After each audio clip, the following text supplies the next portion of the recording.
So why is there so much black man on black man blaming? I believe it's done out of powerlessness. The only safe target in this society is black men. Black men are safe on two levels. Firstly, black men are a high visibility underachieving group whom everybody, including a certain type of black man, feels they can look down on for one reason or another. If you're looking for someone to compare yourself to and come out looking like a success, then the underachieving black man serves as a handy crutch. What do I mean by that? Well, let's take the self-titled, self-exalting good black man. He only compares himself to black men whom he believes are failing on some level. But the patheticness of it runs deeper than that, because the definition of good man doesn't even come from themselves. It's a set of woman-conceived preferences that the self-titled, self-exalting good black man claims to own because he thinks it'll attract women. When it doesn't, he whines, bitches and backbites at women for choosing the wrong man. And the wrong man is any man who doesn't appear to conform to the preferences that women express. Why does the self-titled, self-exalting good black man only compare himself to underachieving black men? Why doesn't he compare himself to high-achieving men? Because he himself is an underachiever. His petty obsession over who women choose tells you that this is a man who is nothing and has nothing. Otherwise he would concern himself with something of greater consequence. Why doesn't the self-titled, self-exalting good black man compare himself to underachieving non-black men? Because their brethren wouldn't tolerate it. They would rain fire on these sackless Uncle Toms. Hence, the only safe target is an underachieving black man, because no one is going to fire back on his behalf. These kinds of males make me ashamed to be a black man. I can't stand them. They are the epitome of castrated manhood. Only among black men is it okay to dog your own brothers. White men don't do this to white men. Asian men don't do this to Asian men. Jewish men don't do it to Jewish men. But black men do it to each other because we are powerless to do it to anyone else. This is why these clowns have such a heavy emotional investment in the thug myth. It's the only thing that saves them from being a nigger, just as whiteness saves underachieving whites from niggerhood. And it's the same thing with black women who brag about their phony affirmative action, education and jobs, which in their deluded minds make them too big for something as lowly as a black man. Hock and spit. So there's a bunch of people who depend on that thug myth for their self-esteem, because without thug, they would be the bottom of the pile trash.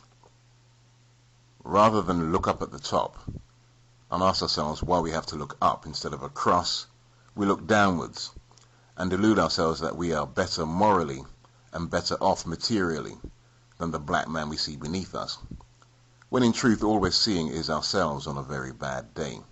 It never occurs to any thug blamer, be they black male or black female, that comparing yourself to an underachiever only shows just how closely you resemble them. That's why I don't engage in thug blaming, because for me we are all in the same boat. There is no qualitative difference between any two black men living in Western society. Among black men, there are no princes and paupers, because every black man is equal to every other black man in our mutual powerlessness. Look at the furore over Tiger Woods getting a little extramarital pussy in. People are talking as if the man went on a serial killing rampage, rather than just a serial fucking binge, which is what every man in the world would do in the same position. When you've got $1 billion, you're supposed to be able to fuck who you want when you want, just like every other billionaire in the world is doing as we speak. But if you're a black billionaire, you're only allowed to fuck the same tired old bitch for the rest of your natural life, or at least until she's put in enough years for a judge to dismantle your fortune and split it 3 ways between your ex-wife, your lawyers, and the state. Tiger Woods should be able to call a press conference to put his side of the story. His statement should go something like this. In light of the controversy surrounding the revelations about my private life, I've decided to end my marriage for the following reasons: to escape the boredom of domestic routine, to escape the pressure to perform both in and out of the bedroom, and to reject my wife's objectification of me as a success object. I'm taking all the money I earned with no help from anyone but my father to go on a voyage of self-discovery. Furthermore, I will be prosecuting my soon-to-be ex-wife to the fullest extent of the law on assault and criminal damage charges for attacking me and destroying my car with a golf club. I know that she may have felt provoked on learning of my infidelity, but no one has the right to put their hands on anyone, no matter what the provocation. I've also submitted a complaint to the local police department regarding the inappropriate questioning I was subject to by police officers attending the scene of the accident.